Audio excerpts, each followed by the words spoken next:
Dear friends, మీలో చాలామంది అమర్నాథ్ యాత్ర చేసే ఉంటారు. అంటే పహల్గామ్ నుంచి మీకు ఆల్మోస్ట్ 14,000 అడుగులు. సో అంత పైకి వెళ్ళినప్పుడు మీకు మంచు లింగం, శివలింగం, సో దీన్నే అమర్నాథ్ యాత్ర అని చెప్తారు. సో ఈ దర్శనం అనేది ఒక అద్భుతం అని చెప్పుకుంటారు. కానీ చూడండి, ఆ రోజుల్లో అమర్నాథ్ యాత్ర చేసి కిందకు వచ్చిన తరువాత మార్తాండ ఆలయము అని చెప్పి ఒక ఆలయాన్ని మీకు భారత్ నుంచి ఎటువైపు నుంచి ఎవరు వెళ్ళినా కూడా కంపల్సరిగా సందర్శించుకుంటారు. కానీ ఈ బాధాకరమైన విషయం చెప్తున్నప్పుడు నిజంగానే బాధగా ఉంటుంది. మీకు మార్తాండ ఆలయము కాదండి, శిథిలాలు. ఇప్పుడు చూడండి, హైదర్ అని చెప్పి ఒక చిత్రాన్ని తీశారు. షాహిద్ కపూర్ అనబడే నటుడు. అందులో ఒక పాట, ఈ మార్తాండ ఆలయము దగ్గర, ఈ శిథిలాల దగ్గర తీశారు. ఏమిటి ఇది అంటే డెవిల్స్ కేవ్ అండి, సైతాన్కి గుఫా అని చెప్పి. ఏంటి, ఒక అద్భుతమైన ఆలయము, సూర్య భగవానుడి ఆలయము. ఈ ఆలయాన్ని వీళ్ళు సైతాన్కి గుఫా అని చెప్పి వీళ్ళు ఆ చిత్రంలో చూపించారు. తీసిన వాడు విశాల్ భరద్వాజ్. ఎప్పుడు కూడా మీకు సనాతన ధర్మానికి వ్యతిరేకంగా చిత్రాలు తీసే ఒక దర్శకుడు. ఎందుకు ఇతను ఇలా చేస్తాడో తెలియదు. ఇతను ఒక ప్రముఖ సంగీత దర్శకుడు. కానీ ఇతని చిత్రాల్లో మీకు హిందూ మతానికి వ్యతిరేకంగా ఎన్నో సన్నివేశాలు కనిపిస్తూ ఉంటాయి. అలాగా మీకు 1200 సంవత్సరాల పురాతనమైన ఒక అద్భుతం అండి, కాశ్మీరీ ఆర్కిటెక్చర్ యొక్క ఇంజనీరింగ్ మార్వెల్. మీకు ఇది ఎంత గొప్ప ఆలయము అంటే, మీకు సూర్యుడు అంటే ఒక డేలో సూర్యుడు ఉంటాడు కదా, సూర్యుడి కిరణాలు మీకు ఆ డే టైం అంతా కూడా ఈ విగ్రహం మీద, అంటే ఆ మార్తాండ విగ్రహం మీద సూర్యుడి కిరణాలు పడుతూనే ఉంటాయండి. అలాంటి ఒక స్ట్రక్చర్ ఎంత అద్భుతము అంటే, మీకు ఆ రోజుల్లో మార్తాండ ఆలయము గురించి ప్రపంచ స్థాయిలో మాట్లాడుకునేవాళ్ళు. ఇక్కడ మార్తాండ ఆలయము అన్నప్పుడు ఒక వ్యక్తి గురించి, ఒక రాజుగారు, లలిత ఆదిత్య, విక్రమాదిత్య గురించి మనకు తెలుసు. ఉజ్జయిని మహాంకాళి ఆలయము, ఉజ్జయిని అనబడే నగరమే మీకు విక్రమాదిత్య యొక్క రాజధాని, ప్రపంచాన్ని పాలించిన ఒక మహాచక్రవర్తి.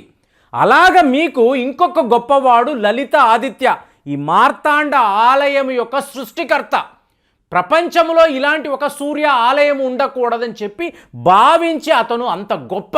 అంటే మీకు అతని గురించి మాట్లాడాలనుకోండి, మీకు మగధ సామ్రాజ్యం నుంచి మీరు తీసుకున్నారనుకోండి, అటువైపు చైనా సరిహద్దుల దాకా అఖండ భారత్ అని మాట్లాడాము అంటే ప్రపంచాన్ని పాలించిన రాజులు, చక్రవర్తులు ఎంతోమంది భారతదేశంలో ఉన్నారండి. ఒకవైపు రాజరాజ చోళుడి యొక్క సామ్రాజ్యం, ఇక్కడ దక్షిణము వైపు ఎవడు భారత్ వైపు కన్నెత్తి చూసేవాడు కాదు. అదే మీకు ఉత్తర భారతదేశంలో చూశారు అనుకోండి, మీకు లలిత ఆదిత్య యొక్క సామ్రాజ్యము ఎంత పెద్దది అంటే, మీకు తుర్కిస్తాన్ నుంచి ఈ అరబులు ఎవరైనా భారత్లోకి రావాలి అంటే 100 సార్లు ఆలోచిస్తారండి. ఎందుకు అంటే మీకు లలిత ఆదిత్య యొక్క పాలన ఎలా ఉండేది అంటే, నేను ఎప్పుడూ ఒక థియరీ మాట్లాడుతూ ఉంటాను. శత్రువు నీ పొలిమేర్ల దాకా రావడము కాదు, ఒకవేళ వాడు వస్తున్నాడు అన్న సూచనలు నీకు తెలిస్తే నువ్వే శత్రువు దగ్గరికి వెళ్ళు, వాడిని అక్కడికక్కడ సంహరించు, అప్పుడు నీ సమస్య తీరిపోతుంది. ఇది చాలా చాలా ముఖ్యమైనది. అంటే రష్యన్ థియరీ, రష్యా వాళ్ళు ఎప్పుడూ కూడా ఇలాగే ఆలోచిస్తారు. నువ్వు నా దాకా రావడం కాదురా, నేనే వస్తున్నాను అని చెప్పి మాట్లాడతాం. అలాంటిది లలిత ఆదిత్య ఇలాగే ఆలోచించేవాడు. రాజుగారు ఒక 100 మంది మన పొలిమేర్లు అటువైపు ఉన్నారు, వీళ్ళు భారత్లోకి రావాలి అనుకుంటున్నారు అంటే ముందు మీరు వెళ్ళండి, వాళ్ళని పట్టుకోండి, వాళ్ళ ఉద్దేశం ఏంటో తెలుసుకోండి. అలాంటి ఒక సామ్రాజ్యము ఆ రోజుల్లో 8వ శతాబ్దంలో భారత్లో ఉండేదండి. ఆ 8వ శతాబ్దంలోనే మీకు ఈ మార్తాండ ఆలయాన్ని ఈయన నిర్మించాడు. కానీ ఇతని మరణము తరువాత ఏమైంది, మెల్లమెల్లగా ఈ తుర్కిస్తాన్ నుంచి షామీరీ డైనస్టీ అంటారు. ఇప్పుడు ఈ మార్తాండ ఆలయాన్ని ఇలాగ శిథిల అవస్థకు తెచ్చిన వాళ్ళు ఎవరు, ధ్వంసము చేసిన వాళ్ళు ఎవరు, సికందర్ షామీరీ అంటారు. ఎందుకు చేశాడు అంటే, మీకు ఇస్లాం క్యాంపెయిన్, అంటే మీరు దైవ నమ్మకము లేని వాళ్ళు, నాన్ బిలీవర్స్, అల్లాను నమ్మడము లేదు, అల్లాను నమ్మకపోతే శత్రువులు. కాబట్టి శత్రువులకి సంబంధించిన ఎటువంటి ప్రార్థనలు జరగకూడదు, ఎటువంటి ఆనవాళ్ళు ఉండకూడదు, ఆలయాలే ఉండకూడదని ఆ సికందర్ షామీరీ ఆ రోజుల్లో భావించాడు. అతని మత గురువులు అతనికి ఇదే చెప్పారు. ఇంతంత గొప్ప నిర్మాణాలు కదా అంటే ఈ నిర్మాణాలు ఉండకూడదు. ఎందుకు? ఇవన్నీ కూడా ఆలయాలు, వాళ్ళు వాళ్ళ దేవుళ్ళను పూజించుకుంటున్న ఆలయాలు. మీకు నాన్ బిలీవర్స్ వీళ్ళు ఉండకూడదు అంటే వీళ్ళనే కఫీర్స్ అని అంటారండి. కఫీర్స్ అన్నప్పుడు ఏంటి? Non believers. సో ఇలాగ భారత్లో ఉన్న అద్భుతమైన ఆలయాలు వీళ్ళేంటి నెలల తరబడి వీళ్ళ సైనికులు వచ్చి ఈ ఆలయాలను ధ్వంసము చేయడమే పనిగా పెట్టుకున్నారు. అలాగా ఒక ఇంజనీరింగ్ మార్వెల్, కాశ్మీరీ ఆర్కిటెక్చర్ యొక్క అత్యుత్తమమైన ప్రదర్శన మార్తాండ ఆలయం అనేది ఇలాగే ధ్వంసం అయ్యింది. సో ఇవాళ ఏంటంటే 2022లో మీకు జమ్మూ అండ్ కాశ్మీర్ యొక్క లెఫ్టినెంట్ గవర్నర్ సిన్హా ఈయన ఈ మార్తాండ ఆలయానికి వెళ్ళాడు. ఈ శిథిలావస్థను చూసి బాధపడ్డాడు. నవగ్రహ అష్టమంగళం పూజ అని అంటారండి.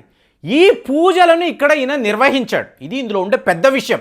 అంటే ఏంటి? మళ్ళీ మార్తాండ ఆలయాన్ని భారతీయులు సనాతన ధర్మాన్ని నమ్మేవాళ్ళు చూడబోతున్నారు అన్న సంకేతం. ఇప్పుడు వెంటనే ఆర్కియాలజికల్ సర్వే ఆఫ్ ఇండియా వాళ్ళు అబ్జెక్ట్ చేశారు. ఎందుకంటే వాళ్ళ కంట్రోల్లోనే మీకు ఈ శిథిలాలు ఉన్నాయి, మా కంట్రోల్లో ఉండే ఒక ఆర్కిటెక్చర్. సో ఇప్పుడు ఇక్కడ మీరు పూజలు నిర్వహిస్తున్నారు అనుకోండి, ఇది ఒక మాన్యుమెంట్ కదా, మాన్యుమెంట్లో మీరు హిందూ మతానికి సంబంధించిన పూజలు ఎలా నిర్వహిస్తారని చెప్పి ఆర్కియాలజికల్ సర్వే ఆఫ్ ఇండియా వాళ్ళు అబ్జెక్ట్ చేశారు. అయినా కూడా ఇది ఒక ఆలయము 1200 సంవత్సరాల క్రితం నిర్మించబడింది. గత 600 సంవత్సరాల నుంచి పూజకు నోచుకోవడం లేదు. ఖచ్చితంగా ఈ ఆలయాన్ని మేము పునర్నిర్మాణము చేస్తాము, సనాతన ధర్మాన్ని మళ్ళీ కాపాడుతాము. ఫ్రెండ్స్ గుర్తుపెట్టుకోండి, ఈ మార్తాండ ఆలయము అనేది లలిత ఆదిత్య యొక్క గొప్పతనానికి ప్రతీకండి. కాబట్టి దీన్ని పునర్నిర్మాణం చేస్తున్నప్పుడు లలిత ఆదిత్య ఎలా ఉండేవారు, సో ఈయన సామ్రాజ్యము ఏంటి, ఇతని యొక్క రాజ్యాలు అన్నప్పుడు ఏముందండి, మీరు ఈ ప్రస్తుతం ఉండే భారత్ అనండి, పాకిస్తాన్, ఆఫ్ఘనిస్తాన్, మీకు ఈరాన్, టర్కీ, చైనా సరిహద్దుల దాకా ఇతని సామ్రాజ్యము ఉండేది. మీకు మహోన్నతమైన చక్రవర్తి. ఆ రోజుల్లో మీకు విక్రమాదిత్య రష్యా దాకా పాలిస్తే లలిత ఆదిత్య చైనా పొలిమేర్ల దాకా కూడా మీకు అంత పెద్ద సామ్రాజ్యాన్ని కలిగి ఉండేవాడు. కాబట్టే ఈ భారతీయులు మన సాంప్రదాయాల ఆనవాళ్ళు ప్రతి ఒక్క దగ్గర మీకు కనిపిస్తుందండి. మీరు ఈరాన్ వెళ్ళండి, టర్కీ వెళ్ళండి, సిరియా, ఎక్కడికైనా వెళ్ళండి, అఖండ భారతదేశానికి సంబంధించిన చక్రవర్తులు ఈ ప్రపంచాన్నే పాలించారు అన్న నిజాన్ని మనం 100% అక్కడ చూడొచ్చు. కాబట్టి జరిగింది. మహమ్మదియన్స్ ఎన్నో అద్భుతమైన ఆలయాలను ధ్వంసము చేశారు. కానీ ఇవాళ మన డ్యూటీ ఏమిటి అంటే, నాకేమనిపిస్తుందంటే ఒకసారి జమ్మూ అండ్ కాశ్మీర్ వెళ్ళి వీళ్లను కలిసి మీరు పునర్నిర్మాణం చేస్తారు కదా, మా వంతు సహాయ సహకారాలు కూడా మేము అందిస్తామని చెప్పి ఒక టీంని క్రియేట్ చేసి మనం వాళ్ళకి హెల్ప్గా వెళ్ళామనుకోండి, అప్పుడు సనాతన ధర్మాన్ని మనము నిలబెట్టిన వాళ్ళం కాదు, మన వంతు ఒక చిన్నపాటి ఉడతా భక్తిగా అంటారు చూసారా, అలాగ కూడా మనము చెయ్యొచ్చు.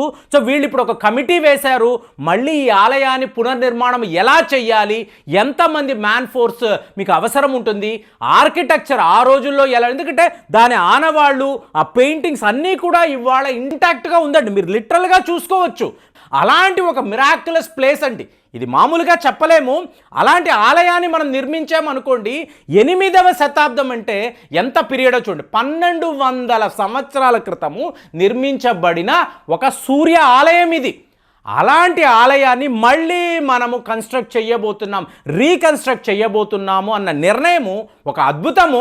మరి మీలో అమర్నాథ్ యాత్ర చేసిన వాళ్ళు, మార్తాండ ఆలయానికి వెళ్ళిన వాళ్ళు, ఈ శిథిలాలను చూసి బాధపడిన వాళ్ళు ఎంతమంది ఉన్నారు కామెంట్స్లో రాయండి. మళ్ళీ వచ్చే వీడియోలో కలుద్దాం. జై హింద్.